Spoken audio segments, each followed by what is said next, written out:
Napakagandang pagmasdan talagang mga penguin na ito. Na-amaze lang ako nung habang pinapanood ko sila.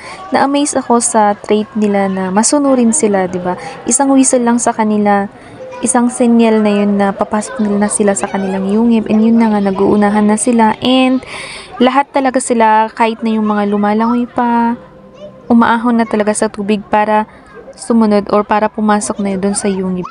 Nakaka-amaze, 'di ba, na syempre na-train naman ang mga 'yan pero nandiyan pa rin nakikita natin paano sila maging masunurin, 'di ba? And ito ang trait na minsan nawawala sa ating mga tao. Dahil sa pagkamatigasin ng ulo natin, ayaw nating sumunod. And ayun tuloy, minsan dadapa tayo or nagkakamali tayo.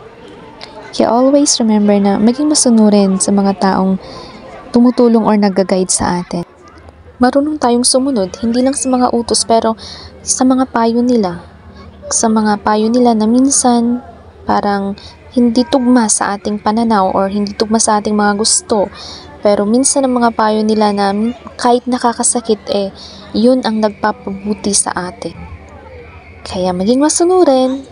Well, minsan talaga mahirap sumunod or mahirap maging masunurin. Pero kung nakikita natin na para ito sa kabubuti natin, well, bakit hindi?